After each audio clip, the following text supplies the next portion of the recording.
Ethan had been the one pushing for the trip. It was late August, the last real stretch of summer before everyone's jobs and responsibilities dragged them back into routine. He convinced his girlfriend Marissa and his cousin Tyler to take a weekend road trip out of state. No flights, no strict plans, just a long drive through back roads, cheap motels, and small towns they'd never heard of. The first day went exactly how road trips are supposed to go. Windows down, music too loud, gas station snacks, and stupid inside jokes. They stayed off the interstate for most of it, choosing rural highways that cut through farmland and stretches of forest. It felt peaceful, open. That feeling didn't last. It was already dark when their GPS first lost signal. They'd been following a narrow two-lane road surrounded by endless woods. No streetlights, no houses for miles. Just the occasional reflective sign warning about deer crossings. Tyler was driving, and when the screen on his phone froze, he assumed it was just a bad patch of service. "It'll reroute," he said casually. It didn't. Instead, the map blinked out entirely. No bars, no data. Just a blue dot floating in gray emptiness. Marissa tried hers. Same thing. They figured they'd just keep driving straight until they hit a town. How lost could they really be? About 15 minutes later, the paved road narrowed even more. The center line disappeared. The trees seemed closer now, like they were leaning in toward the car. The headlights only illuminated a short tunnel ahead of them, everything else swallowed in black. That's when they saw the house. It appeared suddenly around a bend, a large old farmhouse sitting back from the road. No other buildings nearby, no neighbors. Just one wide gravel driveway leading up to it. The porch light was on. They didn't even discuss it much. It felt like the obvious solution.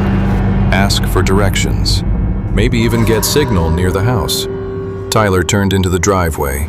The gravel crunched loudly beneath the tires, and the headlights swept across the front of the house. The place looked old, but maintained. 2 stories. White paint that had started to yellow. Dark windows. Except one. Upstairs, behind a thin curtain, a faint light was on. Ethan noticed it first. He pointed it out quietly. Someone was home. They parked near the porch. The engine cut, and suddenly the silence felt heavy. No wind, no crickets, nothing. Marissa hesitated. "This feels weird." "It's just a house," Tyler said. "We'll ask for directions and leave." Ethan volunteered to go with him. Marissa stayed in the car, doors locked. The wooden steps creaked under their weight as they climbed up. Tyler knocked first. The sound echoed strangely, like the house was hollow inside. They waited. Nothing. Tyler knocked again, louder this time. After about 30 seconds, they heard it, slow footsteps. Not from downstairs, from upstairs. The footsteps moved across the second floor, heavy, deliberate, not hurried. Ethan and Tyler exchanged a look. The footsteps stopped directly above them. Then, silence again. Tyler forced a small laugh. Maybe they're old. Before he could knock a third time, the front door opened. The man standing there looked to be in his late 50s or early 60s, thin, pale. His gray hair was messy, like he'd just woken up, but his eyes were wide, too alert. "Yes?" he asked. His voice was calm, but it sounded rehearsed somehow.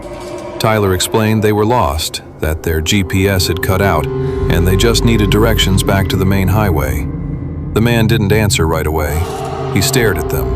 Not in a confused way, not in an annoyed way, in a studying way, like he was memorizing their faces. Finally, he nodded slowly. "You're far from the highway." "That's what we figured," Ethan said. "There's no service out here," the man added. "Not for miles." "We noticed." The man glanced briefly over their shoulders toward the driveway. "How many of you are there?"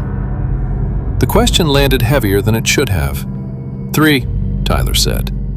The man's eyes lingered on them again before he stepped slightly aside. "You can come in. I'll get you a map." Both Ethan and Tyler immediately felt that instinct, the subtle internal alarm. We're okay, Ethan said quickly. If you can just tell us which direction... It's complicated, the man interrupted softly. Lots of turns. Easy to get more lost. From inside the house, somewhere deeper in the darkness, something shifted. Not footsteps, not a voice. More like a faint thud. The man didn't react to it. Ethan did. We really don't want to bother you, Tyler added. Just point us back toward the main road. The man's smile didn't reach his eyes. It's not safe to drive out there at night. That sentence hung in the air. Behind them, down the driveway, Marissa flashed the headlights once. A silent signal. Tyler noticed. We should get back, he said. The man's expression changed slightly. Something tight flickered across his face. You're already here, he said. You might as well step inside. The tone was different now. Less suggestion, more insistence. Ethan stepped back instinctively. We're good. For the first time, the man's jaw tightened. Then, from upstairs, they heard it clearly. A door slam, hard. All three of them froze. That hadn't been the house settling. That was someone else. The man didn't look surprised. He didn't even look upstairs. Instead, he took one slow step forward onto the porch. You shouldn't have come down this road, he said quietly. That was enough. Tyler didn't respond. He just turned and walked quickly down the steps, Ethan right behind him. They didn't run, not yet, but they moved fast. Behind them, the front door shut, not slammed, closed carefully. When they got back inside the car, Marissa immediately asked what was wrong. Drive, Ethan said. Tyler started the engine. As they began backing down the gravel driveway, the upstairs light turned off. Just like that. The entire house went dark. No porch light. Nothing. They didn't speak as Tyler drove back down the narrow road the way they'd come. The trees felt closer now, suffocating. After about 5 minutes, Marissa said quietly, There's headlights behind us. All three of them turned. Far back in the darkness, 2 faint beams appeared. Following. Tyler's stomach dropped. He didn't have a car in the driveway. The headlights behind them grew brighter. The road was too narrow to speed recklessly, but Tyler pushed the car as fast as he safely could. The vehicle behind them stayed the same distance back.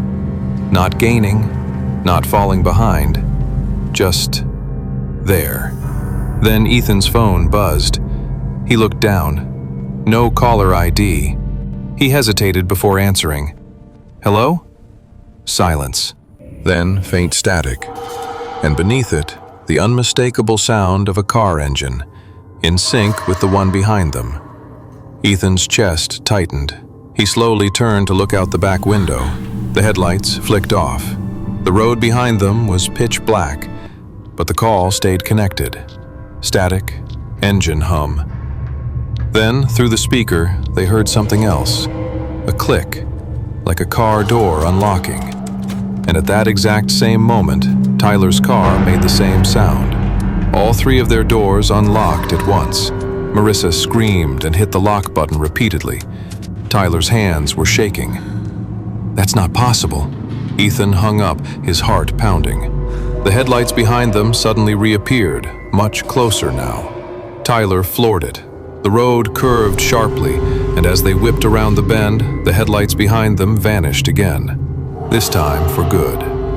They drove in silence for nearly 20 minutes before finally seeing a highway sign. Service bars returned to their phones like nothing had happened.